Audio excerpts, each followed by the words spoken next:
warahmatullahi wabarakatuh, sahabat Dapur Paris. Ketemu lagi dengan saya. Semoga semua sahabat Dapur Paris dalam kondisi sehat walafiat. Hari ini saya mau bikin kue kering lagi. Kue kering ini termasuk kue kering yang selalu ada di meja kita kalau lebaran dari waktu ke waktu. Hari ini saya mau bikin kue kering lidah kucing. Nah, kita memanfaatkan putih telur. Nah, biasanya kue kering kan pakainya hanya kuning telur. Nah, putih telurnya bisa kita manfaatkan untuk kue kering lidah kucing ini. Bahan-bahan yang saya gunakan: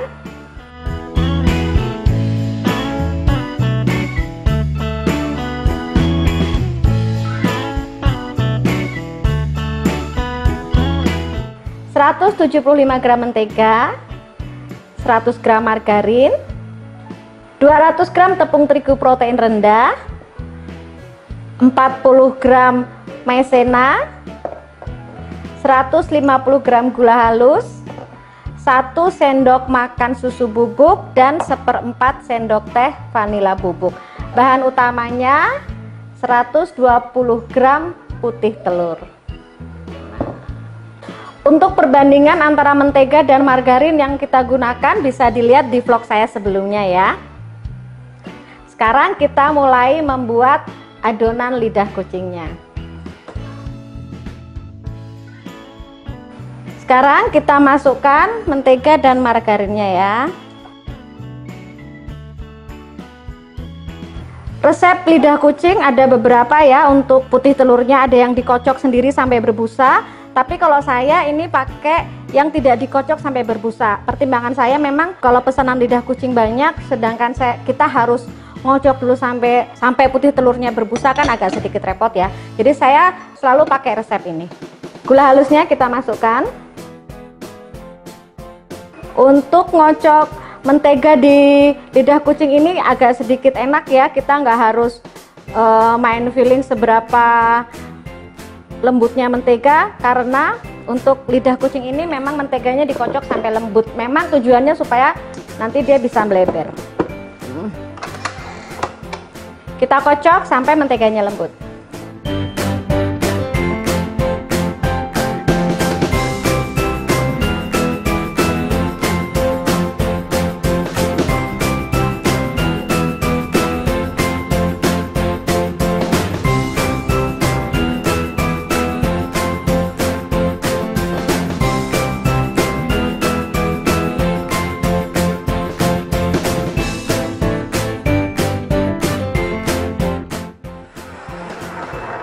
Sudah tercampur rata semua. Kita masukkan tepung-tepungannya. Terigu, maizena, susu, vanili. Masukkan bertahap ya.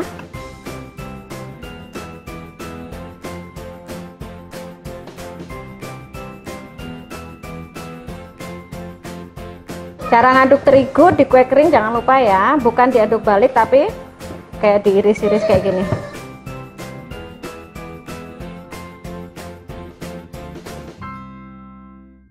Tambah lagi terigunya.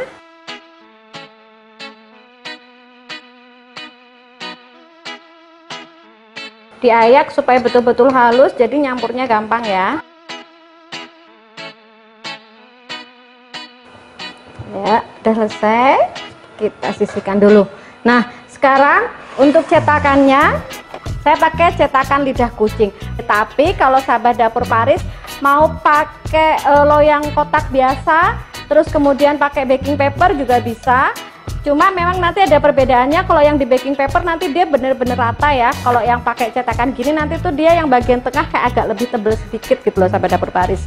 Nah, ini loyangnya diolesi dengan mentega. Loyang lidah kucing ini bukan loyang yang bisa kita pakai dalam jangka waktu yang lama dan yang panjang. Jadi awal-awal beli loyang lidah kucing ini pasti bagus.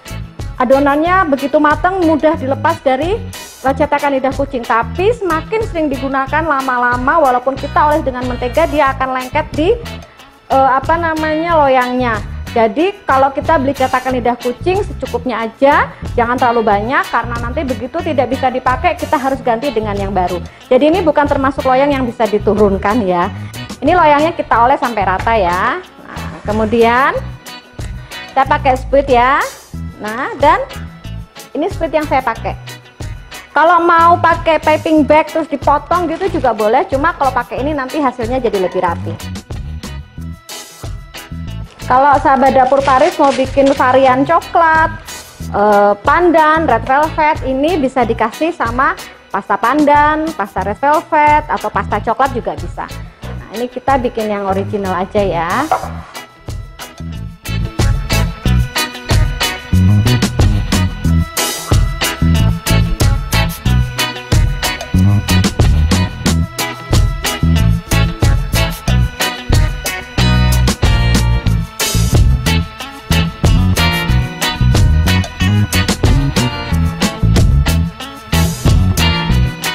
Ini kita spuit ke atas loyang.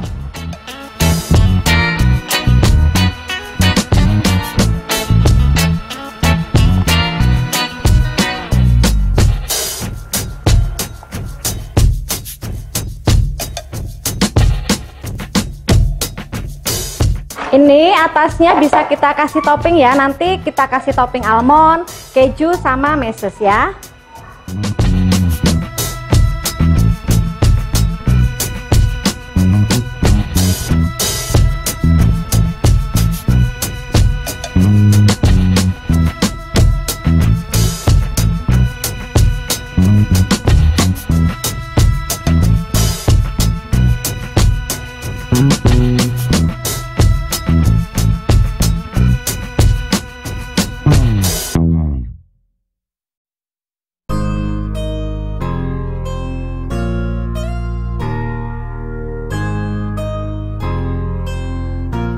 Ini udah jadi segini ya, tadi satu resep. Sekarang saya ada topping keju, almond, sama meses ya. Kita kasih topping ya.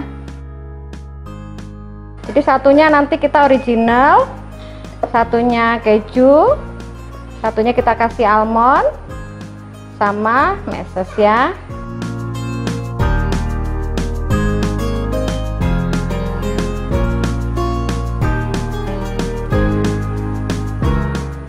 Sekarang kita kasih meses. Sahabat dapur Paris kalau mau kasih meses, cari meses yang backable ya, yang bisa dipanggang. Ini tadi saya pakai meses yang biasanya buat roti bakar di rumah.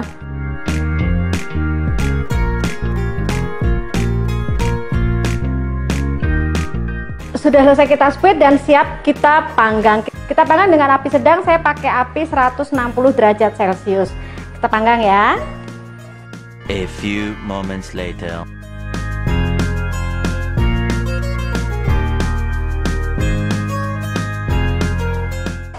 Ini sudah matang, udah keluar dari oven. Begitu keluar dari oven langsung kita keluarkan dari loyang ya. Tuh, gampang ya sahabat dapur Paris.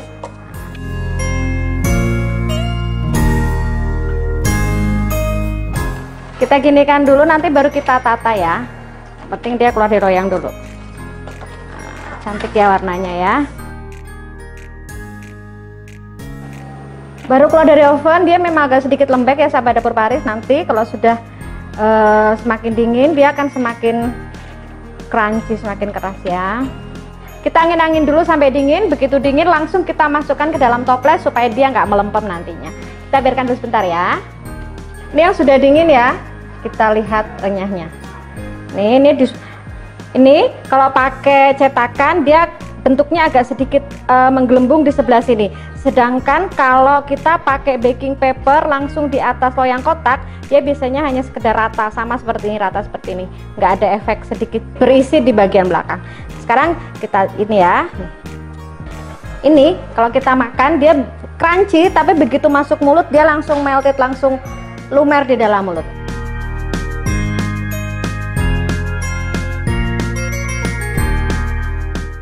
Rasanya juga nggak terlalu manis. Demikian sahabat dapur Paris vlog saya hari ini. Jangan lupa subscribe, like, dan nyalakan notifikasinya supaya tidak ketinggalan video-video saya berikutnya.